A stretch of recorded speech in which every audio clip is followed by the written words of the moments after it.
सहनाववतु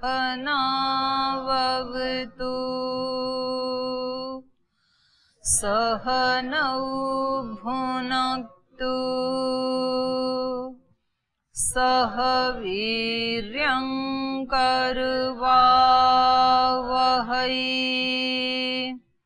तेजस्विनावधीतमस्तु मा विद्विषावहै ॐ शान्ति शान्ति शान्तिः।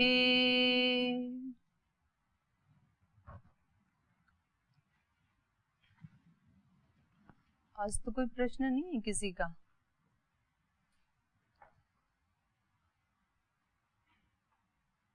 आगे चलूं?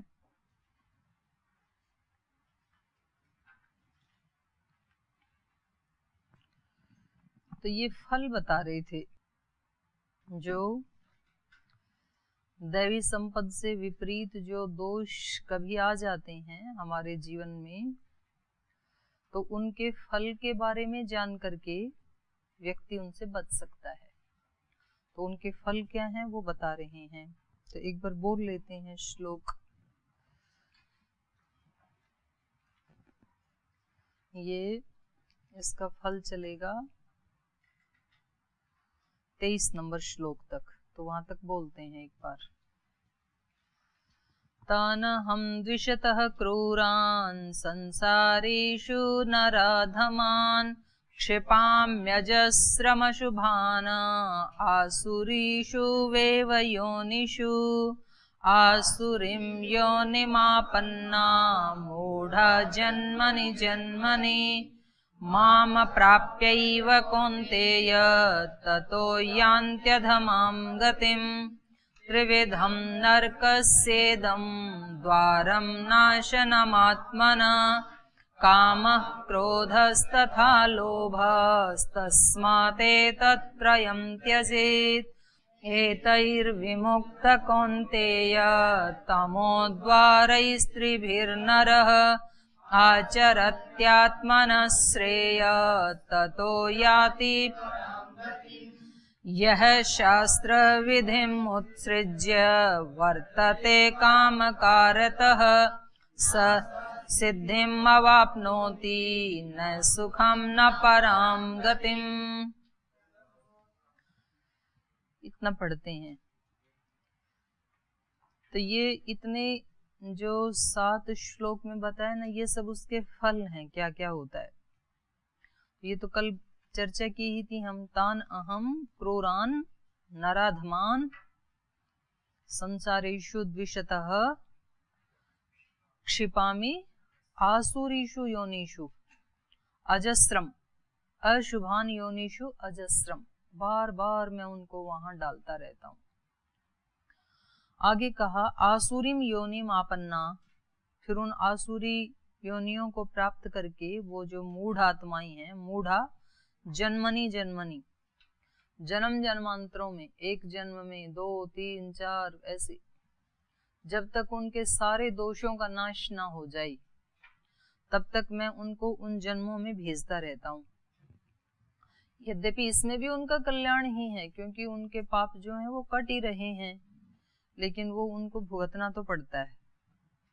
तो इससे ये भी पता लगता है कि पाप करके क्षमा मांगने से पापों का नाश होता नहीं है। प्रायश्चित्त आदि करने से या सॉरी बोलने से नष्ट नहीं होते, दंड तो मिलेगा उसका। कोई किसी को किसी के प्रति हत्या आदि हिंसा आदि कर दे और फिर सॉरी बोल दे, तो उसका पाप ईश्वर तो देगा, उसका फल पाप का। हो सकता है यहाँ कोई आदमी कोई छोटे मोटे अपराध के लिए क्षमा भी कर दे।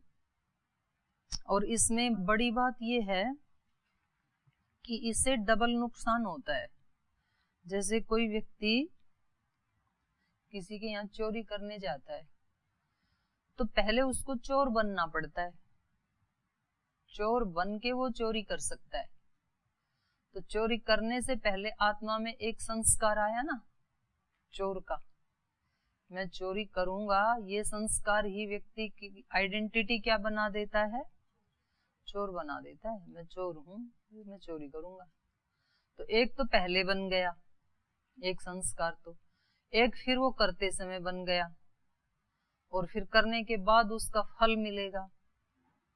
तो ये एक श्रृंखला है। फिर जैसे कोई व्यक्ति कोई दुराचार व्यभिचार करेगा, कोई गलत काम करेगा, तो उससे पहले उसको दुराचारी व्यभिचारी बनना पड़ेगा, एक संस्कार उसके दिमाग में आना पड़े, फिर वो उस काम को कर सकता है। किसी को किसी के यहाँ आग लगानी है तो पहले अपने दिमाग में आग लगानी पड़ेगी, वो विचार लाना पड़ेगा पहले। तो चोर बन के कोई चोरी करता है, दुराचारी बन के दुराचार करता है, पापी बन करके पाप करता है। पहले पापी बनता है, फिर पाप करता है, और फिर उसके जो बीज बोया उसके फल तो फिर अनंत आएंगे। तो ये सोच करके भी जो थोड़ा भी जागरूक आत्माएं हैं, वो कोई काम करने से पहले ना कई बार सोचते हैं कि ये विचार मेरा मुझे क्या बना देने वाला है। तो गीताकार बार बार कहते हैं कि आप अपनी अहमता को बदल लीजिए। जैसे ही आप कहते हैं कि मैं भगवान की शरणागति में हूँ, मैं भगवान का हूँ, मैं भगवान का भक्त हूँ, मैं भगवान का सेवक हूँ, मैं गुरु का सेवक हूँ, तो ये विचार हमारी एक आइडेंटिटी निर्मित करते हैं, एक हमारी पहचान बनाते हैं ये सारे विचार। तो विचार का, और वो जो पहचान बन गई उससे फिर हम वैसे ही कर्म करेंगे। जो हमने पहचान बना ली अपनी, जो भी हमने सोच लिया वो हमारी पहचान बन गई, और एक बार हमने निश्चित कर लिया ये हमारी पहचान है, तो फिर हमारे से ऑटोमेटिक वो ही कर्म होते हैं। जैसे कोई युवक युवती जब उनकी शादी हो गई तो वो एक विचार ही तो बनाते हैं कि अब मैं किसी का पति बन गया, अब मैं किसी की पत्नी बन गई, अब मैं किसी की माँ बन गई, अब मैं किसी का पिता बन गया। फिर उससे वैसे ही आचरण होते हैं, उससे उल्टा कर ही नहीं पाते। तो पहचान बनाना बहुत जरूरी है, और पहचान जितनी उच्च कोटि की होगी, जैसे मानो कोई किसी के घर में कोई किसी का पिता जो है अपने बच्चों को बहुत लाड प्यार से रखता है, तो बच्चों को लगता है अभी तो हमारे पिता है ना हमारे ऊपर, और बाई चांस वो पिता चले जाएं तो बच्चे की आइडेंटिटी बदल जाती है बेटे की। वो कहता है कि अब तो इस घर को मुझे ही संभालना है, सारे भाई बहनों को, क्योंकि मैं ही बड़ा हूं। ऐसा सोचते ही उसके आचरण व्यवहार बदल जाते हैं। वो कभी थोड़ी चंचलता कर लेता था, लापरवाही कर लेता था, अब नहीं करता है। तो ये परिवर्तन कैसे आया? व्यक्तित्व के परिवर्तन से अपने आप ही व्यवहार परिवर्तित हो जाते हैं। तो हम सुबह ही ये निश्चित करें कि मेरा व्यक्तित्व क्या है। तो जो भी ऊंचे से ऊंचा विचार हम बनाएंगे, मैं ऐसे चरित्रवान धर्मात्मा माता पिता का बच्चा हूं, मैं एक ऐसे बड़े गुरु का शिष्य हूं, मैं एक सर्वशक्तिमान परमात्मा की संतान हूं, ये जो विचार हैं और ये जो हमारी पहचान है, ये फिर दिन भर हमारे से वही कर्म करवाएंगे। और यदि हमने पहचान ही अपनी ऐसे ही कुछ भी नहीं बनाई, अल्लड़पने में बनाई, और लोग बोलते हैं आप तो चंचल हैं, आप तो ऐसे ही आलसी हैं, प्रमादी हैं, मूढ़ हैं, लापरवाह हैं, फिर हम भी ऐसा ही मान लेते हैं, तो फिर हमारे से आचरण भी कैसे ही होंगे? वैसे ही होंगे जैसा हमने मान लिया। तो ये कह रहे हैं आसुरीम योनिम आपन्ना मूढ़ा, वो जो मूढ़ हैं, मूढ़ का मतलब ये ही है, मूढ़ वैचित्ते, जिनका चित्त विचलित है, स्थिर नहीं है, जिनकी अपनी कोई पहचान ही नहीं है कि मैं क्या हूं। तभी तो व्यक्ति ऐसे गलत काम करता है, उसको ख्याल ही नहीं रहता है। फिर वो होने के बाद दूसरे लोग बताते हैं, अरे इतने ऊंचे खानदान में पैदा होकर के आपने ये किया, ये क्या किया आपने? अरे इतने बड़े संगठन से जुड़ के, इतने ऊंचे गुरु के शिष्य होकर के ये क्या किया आपने? कैसे आपने इतना झूठ बोला? क्योंकि उसको नहीं पता था इस बात का, उस समय करते समय उसको पहचान ही नहीं थी, वो मूढ़ता में था। उसका चित्त कैसा था? स्थिर नहीं था, विचलित था, मोहवई चित्ते। तो ऐसे जो मूढ़ आत्माएं हैं, मूढ़ा जन्मनि जन्मनि आसुरीम योनिम आपन्ना, तो ऐसे जो मूढ़ आत्माएं हैं जन्म जन्मांतरों में ऐसी आसुरी योनि को प्राप्त हुए। माम, मुझको अप्राप्य एव ततो यान्ति अधमाम गतिम। ये मनुष्य का शरीर मिला किस लिए था? मुझे प्राप्त करने के लिए, और मुझे तो प्राप्त किया नहीं। माम अप्राप्त एव, मुझे प्राप्त किए बिना ही।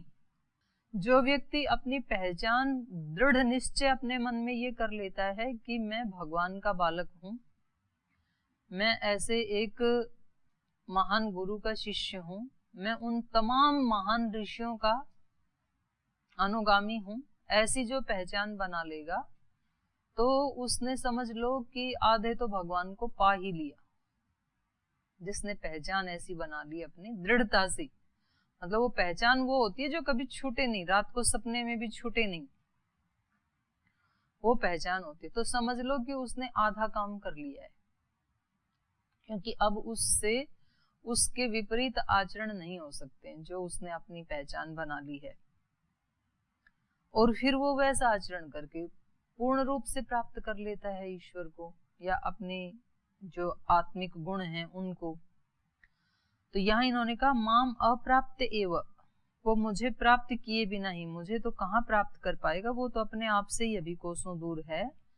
और ऐसे जो आत्माएं हैं ततो यान्ति अधमाम गतिम, ततः माने उस मनुष्य योनि से, क्योंकि पाप कर्म तो मनुष्य योनि में ही होते हैं। ये जितने भी कीट पतंग सांप बिच्छू आदि हैं अधो योनि वाले, इन्होंने वो पाप कर्म कब किए थे? कभी मनुष्य योनि में किए थे। बाकी योनियों के तो कर्माशय बनते ही नहीं है, कर्माशय मनुष्य योनि का ही बनता है। तो कभी ना कभी ऐसी भूल की उस आत्मा ने, तो फिर आप उनकी स्थिति देखना, कभी उनके पास बैठ के, कभी वो बहुत खुश होते हैं, उनको कुछ दाना पानी कुछ मिल जाए तो, कभी परेशान होते हैं। फिर जब बाहर बहुत ठंडी होती है, बहुत गर्मी होती है, बारिश होती है, तो उस समय उनको कहीं शरण मिल जाए तो वो उस व्यक्ति की मानता है जो शरण दे देता है, नहीं तो उसको वो सारा कष्ट सहना पड़ेगा। कौन उनके लिए रजाई ला के देगा कड़कती ठंड में? और जब लू चल रही होंगी तो कौन उनके लिए एसी कूलर पंखा लगाएगा? कोई नहीं लगाएगा। और उनको 2-3 दिन भी खाना ना मिले तो कौन उनके लिए स्पेशल रसोई बनाएगा कि आप 2 दिन से भूखे हैं, मैं आपके लिए खाना बनाता हूँ? कोई दे देता है तो उस आत्मा की करुणा है, वो नहीं दे तो उनको भूखा ही रहना पड़ेगा, और कभी कई दिन तक भी भूखा रहना पड़ सकता है। तो सोचो कितनी विवशता है। आप तो ठीक टाइम पे जाके खा लेते हैं, उनको ऐसे थोड़े ना ठीक टाइम पे मिलता है। और कभी मिलता भी है तो पहले वो घर के मालिक उनको धमकाते हैं, कोई एक उसको डंडा लेके उठा के मारता है, फिर कोई दूसरा करुणा करता है कि कोई बात नहीं मारो मत। बच्चा मारता है तो माँ उसको थोड़ा सा खाना दे देती है, तो वो कितना तिरस्कार पूर्वक मिलता है। वो ऐसे थोड़े ना कि भगवान जी की तरह भोग लगाते हैं उसको, या अपने गुरु आचार्यों की तरह उनको घर में बुला के जिमाते हैं, ऐसे थोड़े ही होता है। तो वो सब भोगना पड़ेगा अगर इस मनुष्य जीवन में ये मनुष्य नहीं जागा तो, क्योंकि वो भी हमारी तरह कभी मनुष्य ही थे जो आज इतर योनियों में हैं और तरह तरह की यातनाएं जो सहन कर रहे हैं। कभी ना कभी वो सब आत्माएं मनुष्य ही थे, और मनुष्य जीवन में उन्होंने लापरवाही की, जो करना चाहिए था वो नहीं किया, प्रवृत्ति और निवृत्ति का उन्होंने ध्यान नहीं रखा, इसलिए उनकी हालत हुई। तो इससे ये पता लगा, इस श्लोक से भगवान कृष्ण अर्जुन को क्या बताना चाह रहे हैं? माम अप्राप्य एव, मनुष्य जीवन का लक्ष्य क्या है? भगवत प्राप्ति। इसीलिए तो कहा माम अप्राप्य एव, बिना प्राप्त किए ही, अर्थात उद्देश्य क्या था? मुझे प्राप्त करने का। तो मनुष्य मात्र का उद्देश्य क्या है? भगवत प्राप्ति। और मनुष्य मात्र उसका अधिकारी है। और मनुष्य मात्र उसके लिए योग्य है, योग्यता रखने वाला है। ऐसा नहीं है कि कुछ लोग ही भगवत प्राप्ति कर सकते हैं, सब भगवत प्राप्ति नहीं कर सकते हैं, ऐसा नहीं है। चाहे वो किसी भी प्रोफेशन में हैं, चाहे वो किसी भी स्थान पे रहते हैं, किसी भी वर्ण आश्रम धर्म में रहते हैं, चारों में से हर जगह व्यक्ति भगवत प्राप्ति कर सकता है। तो हमने तो ऐसी वो धारणाएं बना ली हैं कि भगवत प्राप्ति कहाँ होगी, कहीं गुरुकुल में होगी, कहीं आश्रम में जाने से होगी, कहीं ब्रह्मचारी सन्यासी बन, ऐसा नहीं है। कहीं भी रह करके व्यक्ति अपने वर्ण आश्रम धर्म का 100% श्रद्धा से और निष्ठा से, जैसे ध्यान है, उपासना है। अब लोग क्या सोचते हैं, ध्यान किनको करना चाहिए? ध्यान उनको करना चाहिए जो आश्रम में रहते हैं, सन्यासी ब्रह्मचारी, उनको ध्यान करना चाहिए। फिर यहाँ आकर के भी लोग ये सोच लेते हैं कि ध्यान उनको करना चाहिए जिनको भगवत प्राप्ति करनी है, हमें तो सेवा करनी है यहाँ आकर के भी, तो हमारे लिए ध्यान की जरूरत नहीं है। ध्यान हर मनुष्य मात्र को करना चाहिए। घर में बच्चों को भी ध्यान करना चाहिए, जवानों को भी करना चाहिए, महिलाओं को भी, पुरुषों को भी, बुजुर्गों को भी। और ध्यान का नियम ये है कि जिसकी जितनी उम्र है उसको उतनी देर ध्यान करना चाहिए। 5 वर्ष के बच्चे से लेकर के और जितना भी कोई जिए, तो 5 वर्ष के बच्चे को कितनी देर ध्यान करना चाहिए? 5 मिनट। और करवा सकते हैं माता पिता, यदि माता पिता आचरण करते हैं। माता पिता जैसे 25-30 साल के हैं, 30 साल के माता पिता यदि 30 मिनट ध्यान करते हैं, तो जब बच्चा कोख में आया तब से ही उसको ध्यान के संस्कार मिल गए, क्योंकि वो रोज करते हैं ना, और फिर पैदा होने के बाद भी रोज करते हैं। तो बच्चा तो वैसे ही बैठ जाएगा उनको बैठा हुआ देख करके, उनको सिखाना भी नहीं पड़ेगा और वो आराम से बैठेगा 5 मिनट। और ऐसे ही जो 10-15 साल के हैं, 20 साल के हैं, उनको 15 मिनट, 20 मिनट, और उसके बाद वो जो भी काम करेंगे उनको काम करने में खुशी मिलेगी, थकान नहीं होगी, कभी भी इरिटेट नहीं होंगे, बोर्डम नहीं होगी। नहीं तो थक जाते हैं, 2-4 घंटे पढ़ के थक जाते हैं, 2-4 घंटे काम करके लेबर थक जाते हैं, 2-4 घंटा काम करके ऑफिस में काम करने वाले थक जाते हैं, फिर माइग्रेन आता है, फिर डिप्रेशन आता है, फिर इरिटेशन आता है, तरह तरह के रोग पैदा हैं। इन सारे रोगों से छुटकारा पाया जा सकता है। सुबह सुबह आधा घंटा योग प्राणायाम कर लें मिनिमम, ज्यादा टाइम है तो ज्यादा कर सकते हैं। और जितनी जिसकी उम्र है उतनी देर ध्यान कर लें, कभी डॉक्टर के पास नहीं जाना पड़ेगा, और कभी इस तरह की बीमारी नहीं आएंगी, और कभी थकान नहीं होगी, कितना भी काम करो दिन भर। और ऐसा करते करते प्रसन्नता पूर्वक, भक्ति पूर्वक अपने कर्मों को ही पूजा बनाते हुए, संसार के कोई भी काम करते हुए वो व्यक्ति अंत में भगवत प्राप्ति को प्राप्त हो जाएगा। तो मनुष्य मात्र का उद्देश्य क्या है? भगवत प्राप्ति। माम अप्राप्य एव कौन्तेय ततो यान्ति अधमाम गतिम, अधम गति को चले जाते हैं। त्रिविधम नरकस्य इदम द्वारम, नरक के ये 3 दरवाजे हैं। नाशनम आत्मनः, अपने आप का नाश करने वाले, अपने आप को नष्ट करने वाले ये 3 दरवाजे हैं। काम, क्रोध तथा लोभ, तस्मात् एतत् त्रयं त्यजेत। काम, क्रोध और लोभ। और इनमें भी मूल क्या है, जड़ क्या है? काम, कामना। कामना इनकी जड़ है, सब दुखों की जड़ है, वो जननी है काम सबकी। काम में यदि पूर्ति हो जाएगी, सफल आपकी कामनाएं पूरी हो जाएंगी, जो चाहते हैं वैसा हो जाएंगे, तो लोभ बढ़ जाएगा, और कामना पूरी नहीं होगी तो क्रोध आएगा फिर। तो क्रोध और लोभ के भी मूल में कौन है? काम। तो इसलिए इन तीनों को छोड़ें। काम, क्रोध तथा लोभ, तस्मात् एतत् त्रयं त्यजेत। तो जब इन तीनों में से किसी एक से भी परिचय हो तो समझ लो नरक के दरवाजे पे पहुंच गए हैं। तो वहां से फिर उल्टा हो, आगे कदम मत बढ़ाओ। कभी कामनाएं आती हैं, कभी क्या, कामनाओं में तो 24 घंटे ही लिप्त रहते हैं। कोई भी काम करते हैं तो उसके पीछे हमारी कोई कामना होती है, ये करने से ये फल मिलना चाहिए।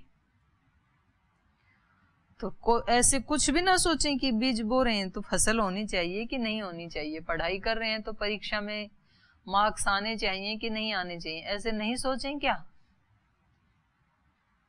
सोचें कि ना सोचें? सोचेंगे तो कामना बन जाएगी, तो क्या करेंगे? निष्काम होंगे तो नहीं सोचेंगे आप, सोचोगे तो कामना आ जाएगी, तो क्या करें अब? ऐसे तो कहा ही नहीं, सात्विक राजसिक कुछ नहीं कहा, इन्होंने कहा तस्मात् एतत् त्रयम् त्यजेत्। ना सोचें तो काम नहीं होता है, सोचें तो ये नर्क के दरवाजे पे पहुंच गई। तो अब क्या करें? काम, क्रोध और लोभ हैं, ज्ञानपूर्वक काम, क्रोध, लोभ करें ज्ञानपूर्वक। तो हमें तो नहीं पता कैसे करें, आप बता दो जरा, ज्ञानपूर्वक काम, क्रोध, लोभ क्या होते हैं? देना इनको माइक। क्या आप तो बता रहे हो ज्ञानपूर्वक काम, क्रोध, लोभ? ना ना, मैं क्यों बताऊं, आप बताओ, आपको भी तो करना है, ऐसे थोड़ी ना अपना अपना सबको खुद करना पड़ेगा। तो हम कामनाएं करते हैं तो नरक के दरवाजे पे पहुंच, कोई भी बताए, वो नहीं बता रहे हैं तो हाँ बताओ, एक माइक दे दो इधर। तो करें क्या, एक बड़ी मुसीबत की घड़ी आ गई, हर व्यक्ति एक पलक भी झपकाता है तो प्रयोजन से झपकाता है, ऐसे थोड़ी ना कोई भी काम होता है। पढ़ाई कर रहे हैं तो उसका एक प्रयोजन है, खेती करते हैं तो एक प्रयोजन है, ऑफिस जाते हैं तो उसका भी प्रयोजन है, बच्चे स्कूल जाते हैं तो प्रयोजन है। और अगर ऐसी कामना करते हैं कि ये काम करने इसका ये फल मिले, तो नरक के द्वार पे पहुंच गए, और छोड़ दें तो फिर काम होता नहीं है। तो अब क्या करें? ओम दीदी प्रणाम। दीदी, कामना हम ये कर सकते हैं ना कि हम तो सारा काम ईश्वर के लिए कर रहे हैं, हम ईश्वर के प्रति अपने दायित्वों को पूरा कर रहे हैं, तो एक पढ़ाई ईश्वर के लिए कर रहे हो, क्यों ज्यादा बहका रहे हो ईश्वर को? अपने नंबर के लिए कर रहे हो? ऐसे मतलब बहकाने से थोड़े ना बहक जाएंगे ईश्वर, कि कर तो हम अपने लिए ही रहे हैं, लेकिन कह देते हैं कि हम तो ईश्वर के लिए पढ़ाई कर रहे हैं। बात अंतःकरण की करो, पॉलिसी की मत करो, लीपा पोती की। ईश्वर अंदर तक जानते हैं कि आप किसके लिए कर रहे हो। नहीं, अभी वर्तमान में तो कोई नंबर नहीं है, अभी तो ये है कि बस अपने को ज्ञान हो जाए अपने जीने के लिए और ईश्वर की प्राप्ति के लिए, अभी तो कोई नंबर नहीं है जो इस समय। यहाँ बात व्यक्तिगत नहीं हो रही है, बात होती है जनरल। हाँ, तो कोई भी काम ऐसा करते समय व्यक्ति का प्रयोजन होता ही है। बोलते इस क्षण कोई कामना नहीं है, इस समय तो यही है, अभी तो बैठे हो इसमें कमरे के अंदर, इससे बाहर जाओगे, कार्य क्षेत्र में उतरोगे, और यहाँ भी बैठने का प्रयोजन है, होता नहीं है। सुनने में बड़ी हल्की हल्की लगती है ये बातें, बड़ा जोर पड़ता है करने में जब मौका आता है ना। बाहर जाते ही, यहाँ तो एक इन्वायरमेंट है, यहाँ तो कुछ करना ही नहीं पड़ता है। एसी कमरे में बैठ के किसको पसीना आएगा? पसीने का पता तो तब लगेगा जब खेत में जाके लावणी काटेंगे, बाजरे की, ग्वार की, गेहूं की, तब पता लगता है धूप कैसी है, पसीना कैसा है। भूख का क्या पता, अभी जाके ऊपर खाना खा लेते हैं। भूख का पता तब लगता है जब भीख मांगने से भी खाना मिलता नहीं है और 3 दिन तक भूखे रहते हैं। तो ये आपके लिए होमवर्क छोड़ देती हूँ, थोड़ा सा दिमाग पे जोर डालना पड़ेगा ना कि इनको छोड़ें कैसे। ये तो पता तो लग गया, काम, क्रोध और लोभ ये नरक के द्वार हैं, इनसे छुटकारा पीछा कैसे छुड़ाएं, कैसे? और अपने जीवन में प्रैक्टिकल देखना है इसको। माने शब्दों में तो ये बता ही रहे हैं, इससे अच्छा कोई क्या बताएगा। ये हमें व्यक्तिगत देखना है कि हम कैसे इसको छोड़ें, कामना को कैसे छोड़ें। ऐसा कौन सा तरीका हो सकता है कि सारे संसार के सब कार्य हो जाएं और कामना भी ना हो, और वो संसार के कार्यों में पहले अपने देखने हैं, दूसरों को उपदेश नहीं देना कि ऐसे करें तो हो जाएगा, अपने वाले देखने हैं कि मैं जो पढ़ाई कर रहा हूँ, मैं व्यायाम कर रहा हूँ, प्राणायाम कर रहा हूँ, या जीवन का कोई भी लक्ष्य है, कोई भी व्यक्ति पढ़ाई लिखाई, ऑफिस का काम, मेहनत मजदूरी कुछ भी कर रहा है, तो कामना तो होती ही है कोई ना कोई उसका फल मिले, ये तो होता ही है। तो इस पे गंभीरता से विचार करना। मैं आगे चल रही हूँ।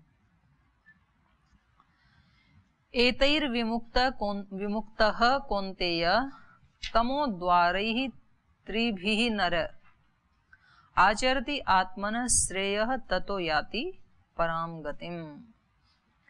एतैः विमुक्तः, और इनसे जो मुक्त हो गया, इनसे जो छूट गया, हे कौन्तेय तमोद्वारैः, ये अंधकार से जिसका उद्धार हो गया है, तमोद्वारैः, तम से उद्धार करने वाले का, त्रिभिः, इन तीनों से, इन तीनों द्वारों से जो अंधकार की ओर ले जाते हैं, इन साधनों से जो मनुष्य विमुक्तः छूट गया है, और आत्मनः श्रेयः आचरति, और वो अपने आप का कल्याण, आत्मने माने अपने आप का, श्रेयः कल्याण चाहता हुआ, आचरति आचरण करता है, ततः तो फिर पराम गतिम याति, तो फिर वो श्रेष्ठ गति को प्राप्त कर जाता है। तो ये ऑप्शन भी केवल मनुष्य योनि में ही है, वहां तो चेंज भी नहीं कर सकते। किसी मनुष्य से इतर प्राणी के पास ये ऑप्शन नहीं है कि आज से मुझे समझ आ गई है और आज से मैं अच्छा काम करना शुरू कर दूं, क्योंकि उनकी योनि में तो उनको समझ आ भी जाए और वो काम शुरू कर भी दें तो भी उनका कोई कर्माशय नहीं बनता है। किसी गाय को ये समझ भी आ जाए कि मेरे को जीवन भर इन सब मनुष्यों को दूध पिलाना है, घी मक्खन दही सब सेवा करनी है इनकी, वो करती भी है बेचारी, तो भी उसका कोई पुण्य नहीं जुड़ेगा, क्योंकि वो भोग योनि है, वो कर्म योनि नहीं है। कोई वृक्ष कितना भी सोचे कि मैं जीवन भर सर्दी गर्मी आंधी तूफान बारिश सब सहन करूंगा और इन मनुष्यों को मैं छांव दूंगा, लकड़ी दूंगा, फल दूंगा, ऑक्सीजन दूंगा, जीवन भर सेवा करूंगा मानवता की, करता भी है, लेकिन कोई पुण्य नहीं जुड़ता है उसका, क्योंकि वो भोग योनि है। तो ये वाला विकल्प भी केवल मात्र मनुष्य को है कि जब उसकी समझ में आ जाए, गीता पढ़ करके बहुत लोगों के जीवन बदल गए ना, और आप सबके भी बदल रहे हैं और ज्यादा बदलने वाले हैं, इसीलिए पढ़ रहे हैं आप सब, हम सब, कि ये जान करके और ये परिवर्तन करने की, चेंज करने की ये अपॉर्चुनिटी भी केवल मनुष्य को ही मिली है और किसी को नहीं मिली है। तो ये कह रहे हैं एतै विमुक्तः, इनसे मुक्त हो सकता है आदमी, काम क्रोध और लोभ से, तीनों से, तीनों नरक के द्वार जब पता लगा तो आदमी हटेगा ना। आदमी को पता लगा कि इस खड्डे में कूदते ही बिजली का करंट है, वहां कूदा और मरा, तो व्यक्ति खड्डे के पास जाके क्या करेगा, क्या करेगा, छलांग मारेगा? तुरंत नहीं बोले हैं, वापस लौटेगा, वो करंट है तो। उसको पता लगा कि नीचे तो सब 10-20 काले नाग बैठे हैं, तो छलांग मारेगा? तुरंत वापस आएगा, उसके दोबारा जाएगा देखने के लिए, 10 फीट दूर से देखेगा कहीं कैमरे से कि क्या पता पास जाऊं और वो ऊपर ही आ गया हो, पैर को फुकाड़ मार दे, फिर उसके नजदीक भी नहीं जाता है। वहां समझ में आता है कि वहां खतरा है, वहां इलेक्ट्रिक करंट है, वहां आग लगी है, वहां हिंसक प्राणी है, कोई शेर है, सांप है, बिच्छू से भरा हुआ है, समझ में आता है तुरंत। यहाँ समझ में नहीं आता है। पुस्तक में तो पढ़ते हैं, रोज रोज वही गलतियां हम करते हैं, क्योंकि समझ में ही नहीं आता है। समझ में उल्टा आ रखा है, समझ में ये आ रखा है कि गुस्सा करने से तुरंत काम ठीक ठीक होते हैं, और प्यार प्यार से बताए तो काम होते ही नहीं हैं। तो समझ में क्या रखा है? काम जरूरी है, काम होना चाहिए, चाहे वो कैसे भी हो, काम नहीं बिगड़ना चाहिए। मेरा अंतःकरण बिगड़े तो भले बिगड़े, उससे कोई दिक्कत नहीं है। ये हमें समझ में आ रखा है।